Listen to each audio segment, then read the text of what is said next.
Throughout history, leaders have risen to power with grandeur, but many have fallen with shame.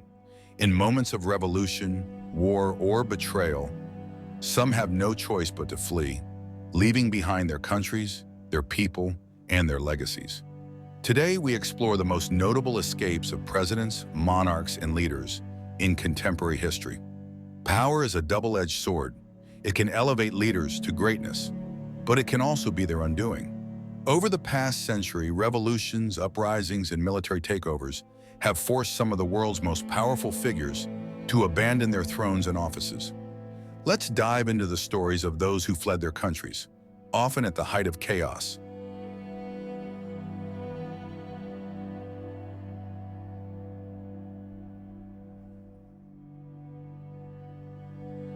Known as the last Shah of Iran, Mohammad Reza Pahlavi ruled with a vision of modernization and grandeur.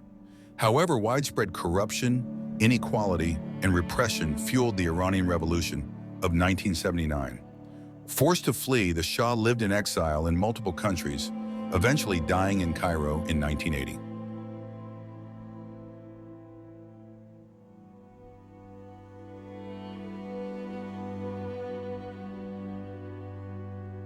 Idi Amin, the brutal dictator of Uganda, was infamous for his violent rule and human rights abuses.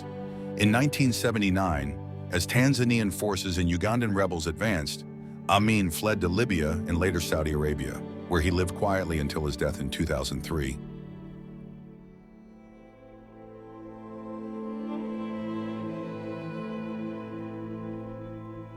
As Fidel Castro's revolutionary forces closed in, Fulgencio Batista fled Cuba on New Year's Eve in 1959. His regime, marred by corruption and inequality, collapsed overnight. Batista settled in Spain, living in exile until his death in 1973.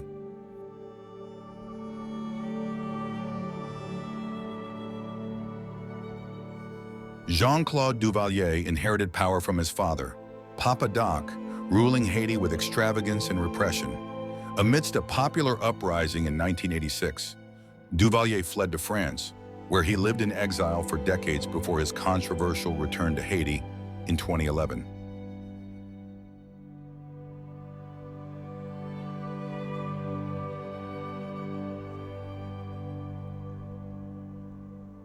Mobutu ruled Zaire, now the Democratic Republic of Congo, with authoritarian control and opulence. His fall came in 1997, when rebel forces led by Laurent Désiré Kabila overthrew him. Mobutu fled to Morocco, where he died shortly after.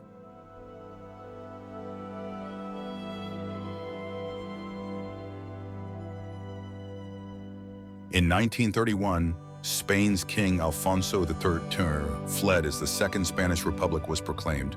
Although he abdicated, he hoped to return, but the monarchy was only restored decades later under his grandson.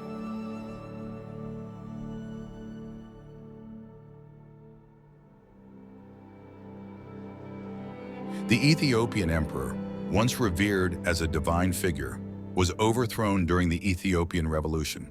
Selassie's family went into exile, but he was detained and later died under mysterious circumstances.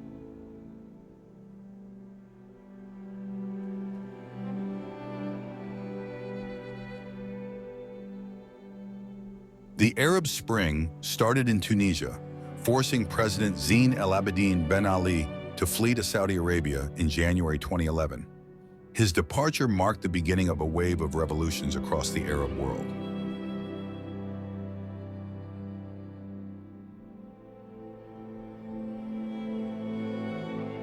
When the Taliban took over Kabul in 2021, President Ashraf Ghani fled the country in what he described as an effort to prevent bloodshed.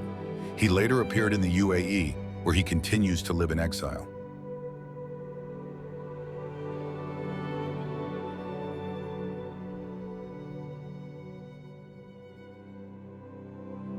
After years of civil war, Bashar al-Assad fled Damascus in December 2024 as rebel forces overran the capital. Reports indicate he sought asylum in Russia, ending decades of Assad family rule in Syria.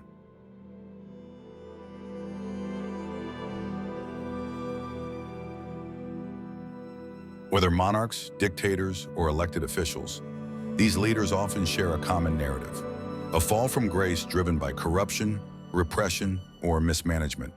In exile, some live quietly, while others, like Jean-Claude Duvalier, attempt to reclaim their lost power.